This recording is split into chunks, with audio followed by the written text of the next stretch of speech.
Seguimos aquí en su espacio Voz para el Cambio, esta ventana de opinión de compromiso con la patria, con la humanidad. El tema de Haití nos duele y nos duele hondo. Aumentan los muertos en Haití, los hospitales saturados de heridos. El terremoto del pasado sábado destruyó 37.300 viviendas. Critican lentitud en la gestión de la ayuda para los afectados. Simple y sencillamente terrible la suerte del pueblo haitiano, del hermano pueblo haitiano. No encuentra el camino a la mejoría. Jacinto Ascensión escribió algo maravilloso en una síntesis de apenas un párrafo, de un verso, sobre la cuestión de Haití, la suerte de Haití, el alto precio que ha tenido que pagar por la libertad. Es así, es así. Yo soy de lo que creo que estos terremotos no son obra de la naturaleza en Haití. Eso tiene otras explicaciones. Hay manos que intervienen para estas cosas. Se dijo en el 2010 que lo que ocurrió en la bahía de Puerto Príncipe fue un ensayo para probar una bomba de nitrógeno ahí en la bahía de Puerto Príncipe. Son de las cosas. Es lamentable lo que está pasando en Haití y todo cuanto ocurra en Haití nos impacta. Si ocurren cosas buenas, serían cosas buenas para nosotros. Si ocurren cosas malas, trágicas, también nos impacta porque el ser humano tiene, como todo ser vivo, el instinto a la sobrevivencia. Y entonces, bueno, cuando en Haití no se puede, tienen que salir corriendo y lo que le queda más cerca es la República Dominicana. Pero ya tenemos que hay una situación de migración de los ciudadanos haitianos para todo el continente, no solo República Dominicana. Esto es lo más cerca. Pero en Cali, Colombia, hay miles y miles de haitianos varados buscando cómo colocarse por allí y cómo están llegando. Lo que ha pasado en toda Sudamérica y en Centroamérica, Panamá, México y en la parte de Ecuador, Brasil, Chile. Es una situación muy difícil. Así que lo que está ocurriendo hoy en el hermano pueblo haitiano, eso parte el alma. Y lo más afectado en el continente, después de los haitianos, por supuesto, que son los que tienen que sufrir en carne propia su propio drama, somos nosotros. Porque con una economía exigua como la nuestra, tenemos también que soportar esa migración. Muchos dirán, bueno, el haitiano es una mano de obra barata. Sí, pero no trabajan para mí, trabajan para los empresarios, tanto agrícolas como de los de la construcción, y los sobreexplotan. Pero además también cargan los servicios públicos que tenemos, el tema de salud, por ejemplo. Y entonces todo se hace más precario, porque cuando usted reparte pobreza, es multiplicar la pobreza, es multiplicar las dificultades. Sería distinto si uno estuviera repartiendo algo de riqueza. Pero bueno, nuestra solidaridad con el hermano pueblo haitiano. Don Jacinto Ascensión comentaba lo que usted publicó en el día de ayer, un verso, pero que tenía una profundidad más allá del propio verso, tenía un razonamiento histórico, político, el alto precio que ha estado pagando Haití por la libertad. Sí, don Alfonso, como decíamos ahorita en los comentarios sobre lo que ha sido el país nuestro en los últimos 20 años, con un gobierno con estabilidad, con crecimiento, porque eso no se puede negar, crecimiento. ¿De dónde viene el dinero? Ya eso es lo de menos, pero el crecimiento está. Entonces, cuando uno mide esos 20 años, los últimos 20 años que ha vivido Haití, entonces uno ve que hay una contraposición. Haití ha vivido todo lo contrario. Ha vivido esos 20 años en detrimento que se va descalabrando poco a poco, los conflictos internos, aunque ha tenido supuestamente gobierno, entre comillas, estable en el caso de René Preval, en el caso de Martelly, que los dos duraron 2 periodos. Y ahora Jovenel Moïse también, hasta su muerte en estos días. Supuestamente eran gobiernos estables, pero sin embargo el país se iba descascarando, se iba cayendo poco a poco.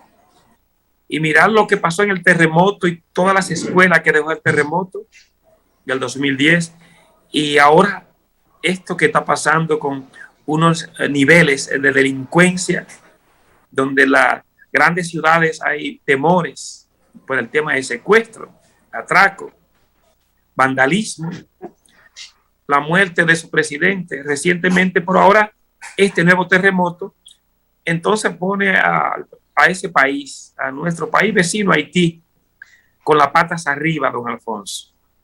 Después de esto no sé qué es lo que va a pasar. Y luego vemos a una comunidad internacional que, al igual que nosotros, solamente desde lejos dice, ay, pobre Haití. Nada más escucho los titulares de todos los países, en los periódicos de los países grandes. Usted se mete al periódico El País de España, o se mete en un periódico francés o de Estados Unidos, solamente es mirar a Haití con esa mirada así, pobre Haití, pero luego realmente no cumplen promesas, no asumen ningún compromiso real y han dejado a ese país a la intemperie. Entonces, ahí está ese pueblo y al final nosotros como país también vamos o estamos viviendo la consecuencia de la tragedia que vive ese país hermano. Y uno, por lo menos, no sé, desde la reflexión, uno no se queda indiferente. Yo conozco Haití, esa zona, inclusive cuando el terremoto del 2010 no afectó directamente a la CAI, sino que también un pueblo cercano a ellos, que es Jacmel, tuvo consecuencias con el terremoto. Así que también el terremoto del 2010 también afectó esa parte, pero más en Jacmel. Y ahora sigue en el sur este terremoto que impacta a ese poblado que está ahí. Y uno, imagínense, Alfonso, uno ni sabe ni qué pensar, ni qué decir. En nosotros no está la solución de Haití. La solución primero está en ellos mismos. La solución está, y mirando lo que pasó ahora este fin de semana con Afganistán, ahí no se da cuenta de estos países que son los que son dueños del mundo, cuáles son los verdaderos intereses que ellos tienen, que al final sale y reluce la verdad. Al final no le interesa ninguna democracia, al final no le interesa ningún establecimiento de la participación, de ayudar a esos pueblos a organizarse, no. A ellos lo que les interesa es el caos, porque en el caos entonces pueden ellos decidir y gobernar y hacer lo que le da su bendita gana. Entonces, lo mismo, al igual que Afganistán, que le sacaron el cuerpo a los americanos, y fíjense, automáticamente decidieron salir, como dejaron que estos talibanes asumieran el país. Así mismo hicieron también con el pueblo haitiano. Y al final vuelve la comunidad internacional a darnos su mejor cara, que no es más que el chantaje, no es más que la mentira y el engaño a que tienen sometida a estos pueblos del tercer mundo. La tragedia de Haití la han provocado los grandes y no tienen interés en que Haití resuelva los problemas propios del desarrollo. Al contrario, su preocupación es que siga así y pague ese precio histórico por el derecho que ejerció a la libertad. Los interventores no resuelven nada, agravan los problemas del país que intervienen y saben que la invasión es insostenible. En Afganistán duraron 20 años y salen derrotados, como salieron de Vietnam, como tuvieron que salir de aquí, aunque después montan una falsa de democracia que ellos la siguen manipulando. Por eso yo siempre hablo de que aquí no tenemos presidentes, sino gobernadores de colonia, porque aquí estos políticos hacen lo que les dicten desde el norte y por eso incluso aceptan toda la política que tiene el norte, Canadá, Estados Unidos y la parte de Europa, Inglaterra, Francia y Francia, sobre el tema insular, la cuestión Haití. No hay una respuesta desde el país para el tema nacional en relación a todo esto, sino dejar hacer, dejar pasar. Lo que están haciendo en Puerto Rico, despoblando a Puerto Rico para adueñarse, hacer allí lo que le ha dado la gana, pero seguirlo haciendo sin protesta adentro, porque Puerto Rico ha resistido. La idea es salir apretando a Puerto Rico para que esos jóvenes tengan que irse porque están en edad de hacer familia, de casarse y no se pueden quedar allí porque no tienen la manera de conseguir trabajo, de conseguir vivienda y tienen que irse. Es expulsar a esa población activa, militante de Puerto Rico, que es la juventud, para hacer lo que le dé la gana sin mayor resistencia. Y en Haití, lo que está ocurriendo en Haití no es casual. ¿Qué busca Bill Clinton allí? ¿Por qué ocuparon a Haití? Y no resolvieron ningún problema. Cuando desplazan a Haití del poder y se lo llevan y lo ponen en África, es porque aquello era un narcoestado. La droga creció después de Haití. Entonces, Haití no era un problema con el tema del narcotráfico. No, Haití era otro tipo de problema. Entonces, bueno, son de las cosas que pasan. ¿Qué hicieron en Libia? Libia tenía un nivel de vida altísimo. Era el país de África del más alto nivel de vida. Pero tenían que ir a Libia para llevarse su riqueza, entre ellas el petróleo, y salir de Muammar Gaddafi al precio que fuera. Hundieron a Libia en la miseria, en los destrozos. Y lo que hicieron con, bueno, don William Pérez Vega, qué alegría tenerlo, poeta. Don Jacinto, mire qué sorpresa. Saludos, hermano, ¿qué tal? William Pérez Vega, Saludos. Uno de los poetas mayores de Puerto Rico. Un honor, William, tenerlo. ¿Qué tal? Estamos muy bien aquí, pues se puede decir que dialogando con ustedes desde temprano, ahí descansando un poco, pero disfrutando de su compañía, porque realmente lo que ustedes están diciendo que ocurre allá también está ocurriéndonos a nosotros acá en Puerto Rico, lamentablemente.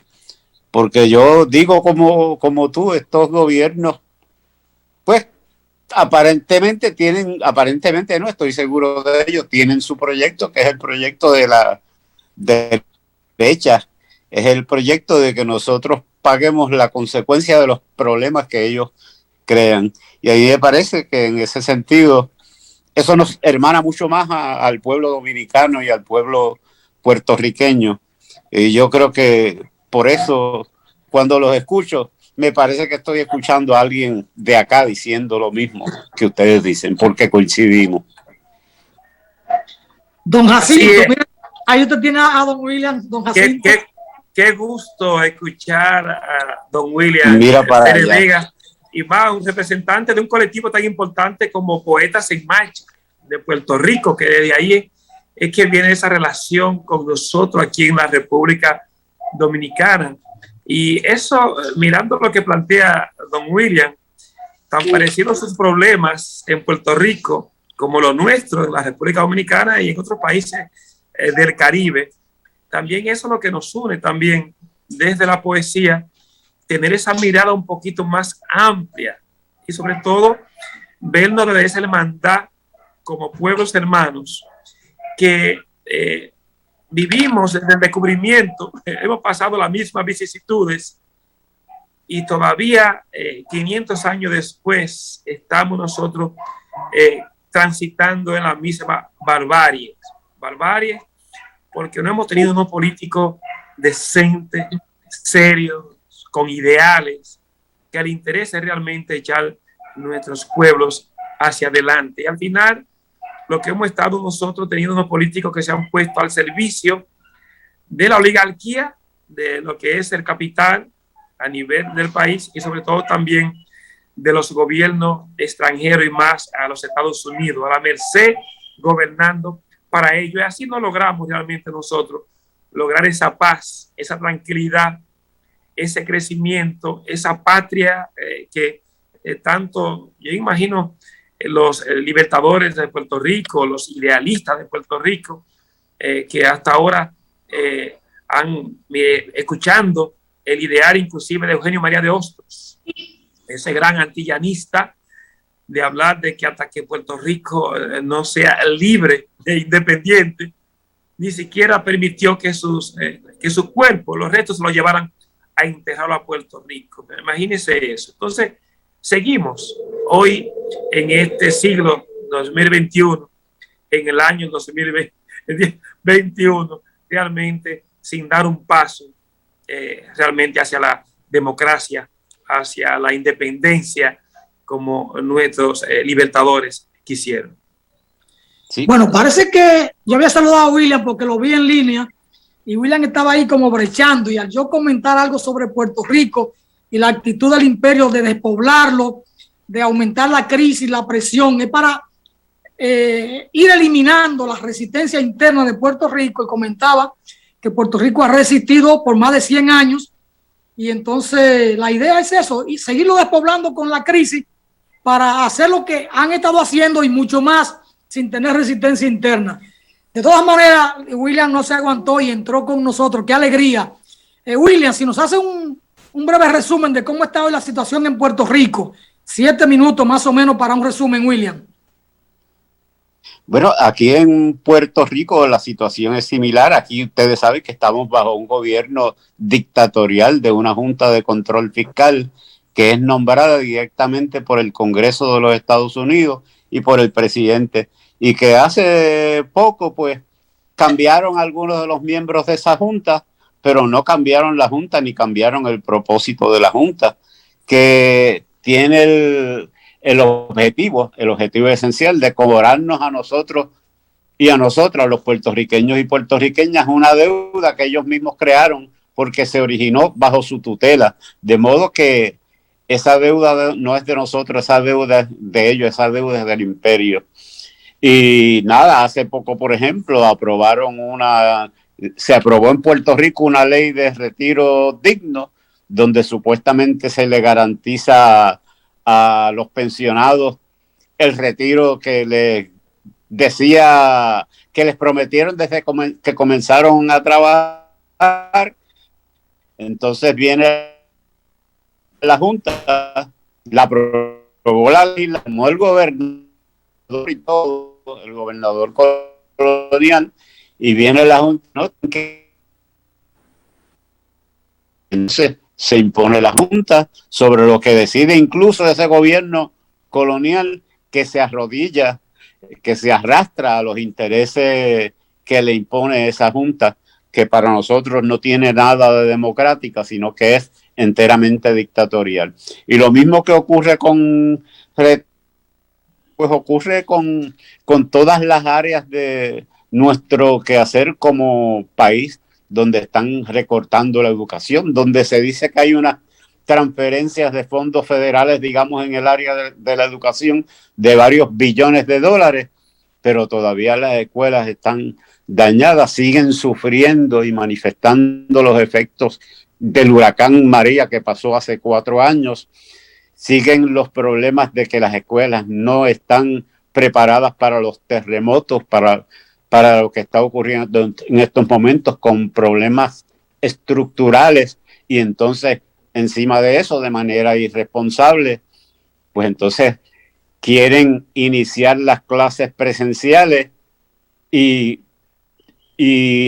obligar al estudiantado y al magisterio a entrar a unas escuelas que en cualquier momento se pueden convertir en su tumba.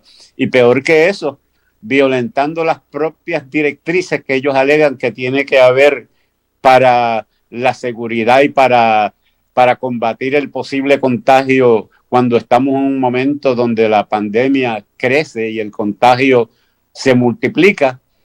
Entonces quieren iniciar las clases obligando a que se reciban 25, 30, 35 estudiantes por salón, violentando todas las normas de seguridad, violentando todas las normas de distanciamiento. Y digo esto porque eso evidencia con nuestra niñez, ya que son los más vulnerables en este momento, que no se puede vacunar y que para ellos puede significar que pierdan su salud, su tranquilidad y hasta su vida. Evidencia la poca sensibilidad que tienen estos gobiernos y evidencia que no les interesa el bienestar de nuestro pueblo. Y que claro, eso refleja que tienen su proyecto, que es el proyecto de la derecha y que, como tú dices, es el proyecto de despoblar nuestro país, de convertir nuestro lugar, nuestro hábitat, en un lugar inhóspito para que nosotros no podamos vivir. Y eso lo consiguen promoviendo proyectos injustos y la injusticia social, haciendo de este país un lugar donde la gente, para poder seguir viviendo, tenga que salir del país. Y el que no sale, pues a lo mejor muere, como le están queriendo hacer ahora a nuestra niñez temprana, que los quieren obligar a entrar a las escuelas sin distanciamiento, sin las medidas necesarias pertinentes, en unas escuelas que son susceptibles a terremotos. Y obviamente ese es parte de ese proyecto descarado, inhumano, que tiene la derecha en nuestros países. Y eso es lo que ocurre en Puerto Rico. Don Jacinto, adelante. William, he visto sí. en estos días algunos corresponsales, no sé cómo ustedes le llaman allá, pero pidiéndole al gobierno federal de Estados Unidos para que den el permiso o visa para que los dominicanos fueran a trabajar a Puerto Rico. ¿Qué pasa en Puerto Rico con la mano de obra? ¿Por qué están exigiendo que vayan los dominicanos? Es que no hay mano de obra, no hay jóvenes trabajando cualificados. Porque sí, escucharlo a usted es decir esto y luego ver por otro lado, pedirle que puedan ir mano de obra hacia Puerto Rico. Entonces uno como que a veces hay ciertas contradicciones a partir de mirar las vicisitudes que ustedes están pasando también con el tema de desempleo y también nosotros como país. Entonces, ¿qué de real hay de eso allá en su país? ¿De qué necesitan los dominicanos para trabajar allá? Bueno, aquí se está promoviendo el que venga, no solo los dominicanos, hay proyectos para que venga gente de México a trabajar aquí.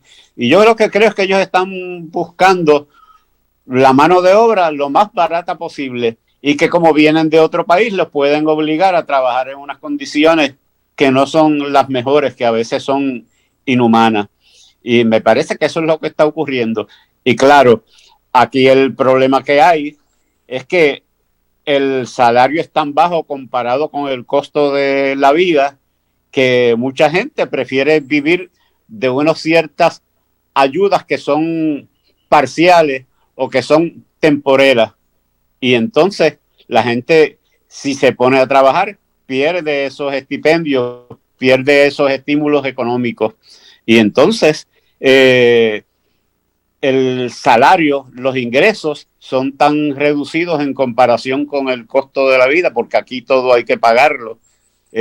Aquí hay que pagar pues la transportación, no existe un sistema de transportación pública adecuado al alcance del pueblo, hay que pagar sumas exorbitantes por los problemas y los planes de salud, hay que pagar, aunque haya educación pública, resulta costoso el comprar materiales muchas veces para esa educación, vestir a nuestros estudiantes, hacerlos que vayan a las escuelas y ahora mucho peor con el problema de la pandemia que puede resultar muy costosa para la gente pobre de nuestro país. Aparte de que todos los aumentos en todos los renglones finalmente se reflejan en la escasez para el pueblo, en el aumento del arroz, de la carne, de los comestibles, de los servicios, de todo eso, y eso hace que se reduzca el salario real de la gente. Y por eso mucha gente prefiere quedarse sin trabajar o irse a buscar mejor suerte a los Estados Unidos o al lugar donde sea, y entonces por eso quieren llenar esos espacios con amigos y hermanos de otros países, porque entienden que pueden obligarlos a trabajar y que tienen en ellos una mano de obra mucho más barata que pueden explotar de manera mucho más profunda y más pronunciada. Y a mí me parece que a eso se debe el que estén promoviendo en cierta medida esa llegada de hermanos y hermanas de otros países a nuestro país. Bueno, gracias al hermano William Pérez Vega, uno de los poetas mayores de la Isla del Encanto. Por aquí Aristóteles Poncerrate, un saludo cálido y abrazo para William Pérez Vega. Juan Francisco de la Rosa dice: Voz para el Cambio es un faro de luz que abarque el Caribe. Salutaciones para el poeta puertorriqueño William Pérez Vega. Gracias, hermano, por aceptar nuestra provocación así de repente para un abrazo y vernos, porque hacía días que no nos veíamos. Como te vi ahí conectado, rápidamente te provoqué, te llamé, te mandé la invitación. Usted siempre ha sido un provocador. Y con eso mucha me ternura, encanta. con mucho cariño, aceptaste ahí compartir nuestras ideas sobre Puerto Rico. Un abrazo a ti y en ti a todo el pueblo hermano de Puerto Rico. Gracias, William. Un abrazo de nuestra parte y entonces nos estaríamos viendo luego.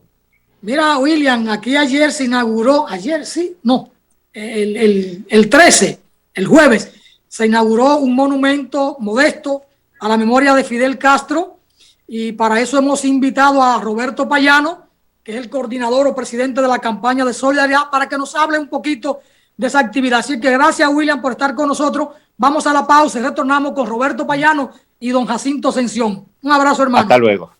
A la pausa. Adiós.